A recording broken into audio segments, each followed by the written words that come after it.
So what we are suggesting, as you begin to make the conscious transfer, where the dominant part of you in your human body, in your physical perspective, as you are deciphering this time-space reality, if you will make it your dominant intention to be forward feeling rather than current looking, you will find that you will bridge that gap between what you've asked for and what's manifested in record time. There is so much leverage in alignment. And there is little leverage in banging around in physical things and trying to make things happen through your physical behavior. When Esther awakened this morning, she was delighted that she had a whole extra hour. Ooh, the luxury of that. And she said to us, could you arrange one of those every day? How far off the calendar would we get if every day we just took an extra hour and never gave them back? Let's just every day take an extra hour. And we said to Esther, as she playfully laid there and contemplated the sweetness of an extra free hour to have her way with, we said, when you get into the vortex, you get a leverage of time that is far more than that extra hour that you are benefiting now. When you get into the vortex where you are a cooperative component to all of the other cooperative components, when your impulse to place that telephone call comes when the person is sitting there in the mindset to receive it in the way you want them to receive it, that's leverage. When your impulse to pull in your cords and get onto the highway in your big monster bus, when the impulse comes and you follow it and you enter the traffic as it flows rather than as it stalls, you have leverage of time. When you don't hesitate in the moment that would be the right moment and instead you move forward, when you have the gift of alignment, there is a time leverage that cannot be defined in your physical senses, because time is perceptual. And when you are in alignment and therefore vibrating in harmony as a cooperative component to others that the universe has already lined up for you. You see, when you ask for something, in that pure asking, even though you may not be pure in your thinking, your asking is, your inner being stands there, and law of attraction has already brought all cooperative components to the complete fruition of what you've asked for. Your solution is present tense complete in the vibrational reality that we are speaking of. We are not kidding you at all. And when you practice the vibration of alignment, when you care about how you feel, when being in this vortex matters to you more than all other things put together, now you have good timing. Now your perception is altered. Jerry said yesterday as they were walking back to their suite, after the first hour that we were together with those who joined us here yesterday, I was in a time warp, he said, because the material that was given and the notes that I took and the stars that I made and the interest that I felt and the intentions that erupted within me to go back and listen to it and the amount of information that was received felt like 10 hours of information given in that hour. That's leverage. That's leverage. When you're in the vortex, you hear what we say. When you're not in the vortex, there's not enough time to get you to hear it. Not enough words in the world, not enough examples in the world.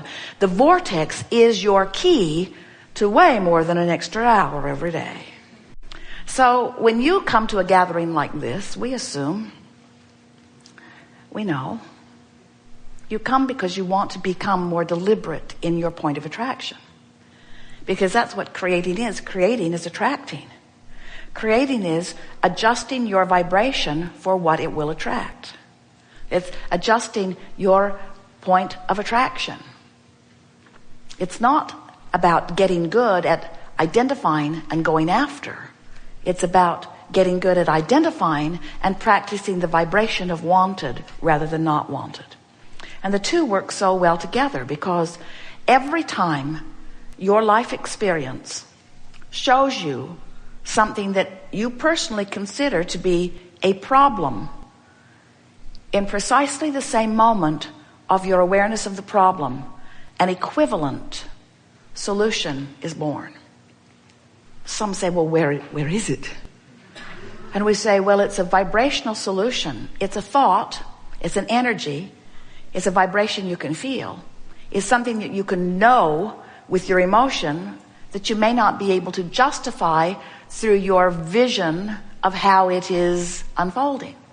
In other words, you're accustomed to noticing what is in this reality that you call reality. I can see it. I can hear it. I have physical senses that define it. So I can easily define the problem. And when the solution shows up, I will easily be able to define the solution. I know what the cure to polio now is. But what we want you to understand is that there is a solution that precedes all manifestation that is, as far as we are concerned, as we stand over here in your vortex of creation, in your vibrational reality, there is a solution that is already here. And while you can't see it, you can know it. So what we are suggesting to you is that if you could just ratchet back a little bit your need to see your solutions, and you could be willing to look forward with your emotions to feel the solutions. I know the solution is there. So we've been playing with this for a while. We've been talking about this vortex of creation. And we've been telling you that when you have negative emotion, you're not in the vortex. And when you feel positive emotion, you are in the vortex. In other words, the better you feel, the more you are in vibrational sync with who you really are. So Esther's really been thinking about this every spare moment. She's been thinking about, Abraham says that this vortex of creation, where they stand and where the larger part of me is and where everything I want is, Abraham says that is present tense for them. But me in my physical form, who is used to looking for what's manifested that others can see, historically documented, pigeonholed and cataloged, I'm used to calling this present tense. But Abraham says this is past tense from their point of view. And so then Esther says, oh, I'm going to get my thoughts around this. I'm going to see what's in that vortex. So she began visualizing, trying to imagine it. And we said, Esther, if you will not try so hard to see what you cannot yet translate with your eyes, if you will feel it, if you will feel for it, rather than need to make it the physical reality that can be seen, feel for it. So how does that translate? Well, feel for the well-being of your physical body rather than the visual. That's all right. If you can see the visual, good for you. But if when you reach for the visual, you see what is, it's not helpful.